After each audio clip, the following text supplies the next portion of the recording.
Башаңызға қайырлы күн достар, сіздермен бірге Мариям. Бүгін өте дәмді шығатын картоптан түскі ас дайындаймыз. Бұл тамақтың дайындау жолы оңай болғаны сонша, тіпті 13 жасар қыздар да дайындай алады. Мен ең қарапайым түрін пісіруді ұсынамын. Ең алдымен майды қыздырып аламыз. Мен сұйық майдың орнына тоң майды қолдандым. Қатты отта май қызған уақытта үстіне майдалап туралған жуан саламыз және оны да жақсылап қуырамыз. Жуаны сіз жақта қалай атайды? Комментарияда бөлісе отырыңыз. Енді үстіне туралған етті салып, қызарғанша қуырамыз. Әбден қуырғаннан кейін үстіне кішкене су қоямыз. Бұқтырып 15 минутқа жай отта пісіреміз. Осы кезде картоп пен сәбізді ашып, жақсылап жуып, дөңгелек қылып тураймыз. Дайын болу уақыты етке байланысты. Менде киік еті болғандықтан ол 30 минут пісті. Қалауларыңызша киік етін орнына тауық етін, жылқы етін, қой, сиыр етін дайындауға болады. Ет, пияз және сәбіз қосылған картоп ең танымал тағам. Ол отбасында қонақтарды да тамақтандыру үшін дәмді тағам. Бұл тағамды тезірек дайындау үшін алдымен картопты қайнатуға болады.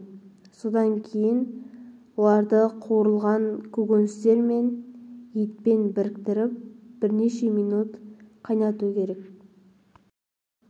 Қуырылған картоп өте дәмді және хош иісті. Кез келген үстелге жарайды. Ал еттің және жуаның, сәбіздің бөліктерімен қуырылған картоп одан да дәмді болады және тағамның құндылығы артады.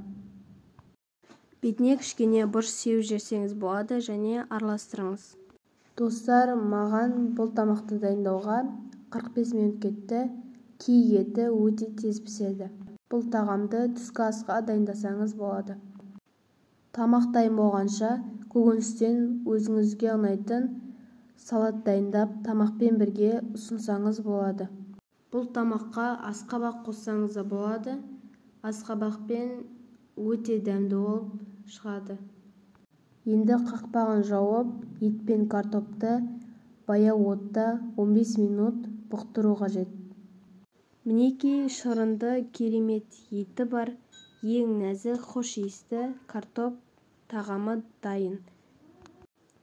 Тағамның қасына көкөністен жасалған салат дайындап, содан кейін оны әдемі ыдыстарға салып, дастарханға ұсынсаңыз болады. Видео пайдалы болды деген үміттемін. Менің каналыма тіркелуді ұмытпаңыз.